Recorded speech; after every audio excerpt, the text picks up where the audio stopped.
Covid के बाद भारत के रियल एस्टेट मार्केट में एनआरआई की दिलचस्पी बढ़ी है। नमस्कार दोस्तों, स्वागत है आपका आपके पसंदीदा चैनल प्रॉपर्टी मिशा शो पे। आज हम आपको इसी ट्रेंड के बारे में डिटेल में बताने जा रहा हूँ। भारतीय रियल एस्टेट बाजार में जो तेजी से उभरा ये ट्रेंड, इसी को मैं आज आपको डिटेल में बताने वाला हूँ। कोविड के बाद, कोविड जैसे महामारी के बाद जो एनआरआईज हैं वो भारत के रियल एस्टेट बाज़ार में बहुत ज़्यादा दिलचस्पी दिखा रहे हैं। खासकर लग्जरी और प्रीमियम प्रॉपर्टीज़ उनकी पसंद बनी हुई है। तो आज इस वीडियो में आपको मैं समझाऊंगा कि एनआरआईज भारत में प्रॉपर्टी खरीदने की तरफ क्यों अट्रैक्ट हो रहे हैं और इस इन्वेस्टमेंट के पीछे क्या मेन रीजंस हैं, इस वीडियो में आपको बताने वाला हूँ। तो वीडियो में कहीं मत जाइएगा, बने रहिएगा। और हाँ, अगर वीडियो पसंद आए तो लाइक, कमेंट, शेयर करना ना भूलें। फ्यूचर में रेगुलर ऐसे इन्फॉर्मेटिव वीडियो देखने के लिए सब्सक्राइब ज़रूर करें। तो चलिए शुरू करते हैं और आपको मैं डिटेल में डाटास के साथ आपको ये एनालिसिस बताता हूँ।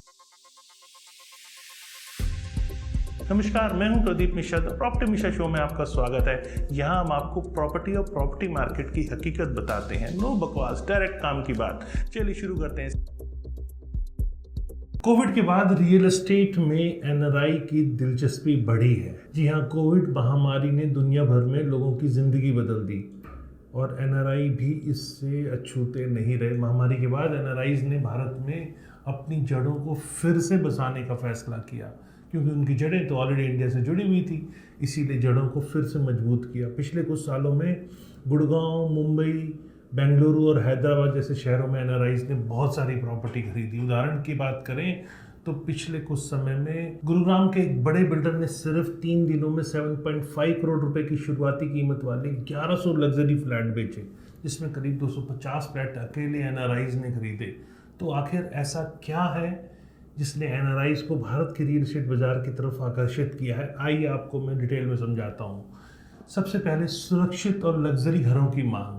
महामारी के बाद एक बात तो साफ हो गई कि घर सिर्फ एक जगह नहीं बल्कि सुरक्षा और सुविधाओं का प्रतीक भी है। बहुत से एनआरआईज अपने लिए, अपने परिवार के लिए, यहाँ तक कि भविष्य में जुड़े खुद भारत में बसने की चाह से प्रॉपर्टी उन्होंने बाई करी। खासकर बड़ी सुविधाओं से लैस सुरक्षित और लग्जरी प्रॉपर्टी की मांग इसमें काफ़ी बढ़ी।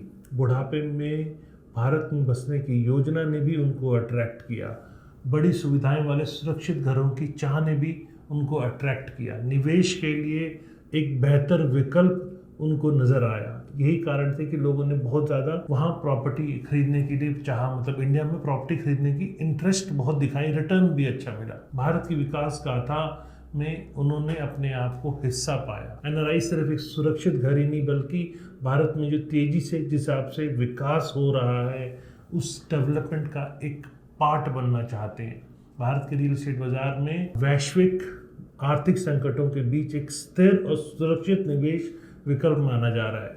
लोगों का इंडिया की तरफ एक स्टेबिलिटी लोग फील कर रहे हैं। और अलग अलग लोगों की राय माने तो भारत में रियल एस्टेट इन्वेस्टमेंट सिर्फ एक फाइनेंशियल डिसीजन नहीं है बल्कि एक भावात्मक कनेक्शन भी है, इमोशनल कनेक्शन भी है। अपने देश में वापस इन्वेस्ट करना, देश के विकास का हिस्सा बनना एनआरआईज को एक प्राउड फील कराता है। महामारी के बाद एनआरआई निवेश में तेजी। दोस्तों, एक और बड़ा कारण यह है कि एनआरआई की दिलचस्पी भारत के रियल एस्टेट में बढ़ी है, वो है कोविड के बाद विदेशी मुद्रा है का भारत में आना। महामारी के बाद एनआरआईज ने रिकॉर्ड 107 अरब डॉलर भारत भेजे, जो कि महामारी से पहले 83 अरब डॉलर से काफ़ी ज़्यादा है और इसका बड़ा हिस्सा रियल एस्टेट के अंदर इन्वेस्ट हुआ है।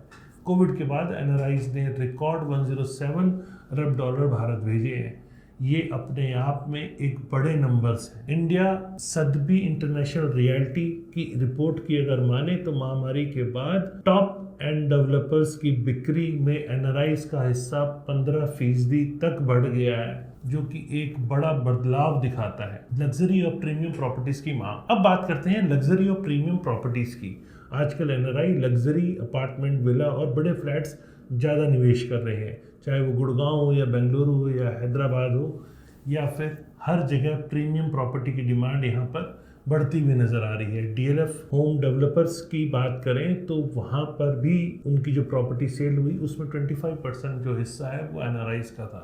इससे ये बात तो साफ हो गई, विदेश में बसे भारतीय न केवल निवेश के लिहाज से बल्कि भारत में बसने की योजना के तहत भी प्रॉपर्टी के अंदर बाइंग कर रहे हैं। टैक्स और इन्वेस्टमेंट से जुड़ी विशेष बातें। एनआरआईज के लिए भारत में प्रॉपर्टी खरीदना एक इमोशनल बल्कि फाइनेंशियल डिसीजन भी रहा है। भारत में रियल एस्टेट इन्वेस्टमेंट पर उन्हें टैक्स बेनिफिट्स मिलते हैं, जैसे कि स्टाम्प ड्यूटी पे छूट, होम लोन ब्याज दरों में स्थिरता और फाइनेंशियल इंसेंटिव। इसके अलावा रुपीस में जो गिरावट आई और कम इंटरेस्ट पे होम लोन के लिए जो ऑफर एनआरआईज को मिली, इससे भी उनको काफ़ी ज़्यादा फायदा मिला। बहुत से एनआरआई इस वक्त घर खरीद कर किराए पे दे रहे हैं और रेंटल इनकम भी वहाँ ले रहे हैं और फ्यूचर में बसने का प्लान भी बना रहे हैं। तो ये बहुत सारी चीज़ें थी जो लोगों को अट्रैक्ट कर रही थी, जिसके कारण यहाँ पे लोगों ने प्रॉपर्टी ली। और फिर अब जो प्रॉपर्टी है वो इंटरनेशनल स्टैंडर्ड पे इंडिया में बनने लग गई। बड़ी लंबी लंबी ऊंची ऊंची इमारतें, ग्लास फसाड, बड़ा एक क्लब जो कि पहले 30-40 हज़ार स्क्वायर फीट के क्लब सफिशिएंट माने जाते थे, अब 1.25 लाख 1.5 लाख एक सोसाइटी के अंदर क्लब, इतने स्क्वायर फीट का क्लब एक अपने आप में एक लग्जरी फील देता है। और होम ऑटोमेशन जैसी सुविधाएं भी लग्जरी अपार्टमेंट्स की तरफ लोगों को अट्रैक्ट कर रही है। लोगों की जीवन शैली बदली है। लोगों को ये लग रहा है कि अब हमें अपने लाइफ पे भी एक्सपेंस करना है, अपने लिविंग स्टाइल पे भी एक्सपेंस करना है। जो लोग अक्सर बाहर जाके बड़ी बड़ी पार्टीज करते थे, अब वो बड़े घर लेना इसीलिए भी चाह रहे हैं या डेक वाली बालकनी लेना इसीलिए भी चाह रहे हैं क्योंकि वहीं पर छोटा मोटा एक फंक्शन ऑर्गेनाइज हो सकता है, या पास के क्लब में भी, जो सोसाइटी के अंदर क्लब है वहाँ पे भी ये ऑर्गेनाइज हो सकता है। जिस हिसाब से एफडीज के रेट गिर रहे हैं तो पैसा वहाँ पर ना लगाकर जो एनआरआईज है वो इंडिया के अंदर इन्वेस्टमेंट में अपना भविष्य या स्कोप देख रहे हैं। तो इंडिया ओवरऑल एक अच्छी मार्केट है जहाँ लोगों को रियल एस्टेट में हमेशा अच्छा फ़ायदा मिला है।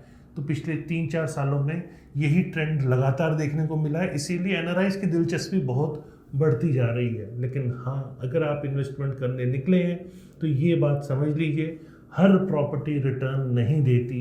एनआरआईज के लिए खास कर ये बात इंपॉर्टेंट है क्योंकि आप बाहर बैठ के डिसीजन तो ले लेते हैं अपने किसी रिलेटिव के कहने पर या फिर किसी अनविज्ञ आदमी से सलाह लेकर। आपको हमेशा किसी अच्छे प्रॉपर्टी एक्सपर्ट से सलाह लेके ही प्रॉपर्टी खरीदनी चाहिए।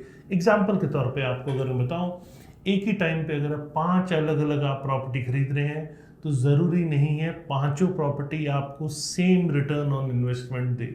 हर प्रॉपर्टी के अपने एट्रीब्यूट्स होते हैं, प्रॉपर्टी उसी हिसाब से आपको रिटर्न ऑन इन्वेस्टमेंट देती है। तो अक्सर लोग ये गलती कर जाते हैं और बाद में कहते हैं हमने पैसा लगाया और हमें रिटर्न नहीं मिला या प्रॉपर्टी ही नहीं मिली। तो ये गलती आपको नहीं करनी है। आपको प्रॉपर्टी के सारे एट्रीब्यूट्स को स्टडी करना है, उसके बाद ही प्रॉपर्टी में इन्वेस्ट करना है। अगर आप स्टडी नहीं कर पा रहे तो आपको किसी अच्छे एक्सपर्ट से सलाह लेने की ज़रूरत है। बहुत सारे नॉन एक्सपर्ट्स भी हैं, ये भी आप ध्यान रखिए।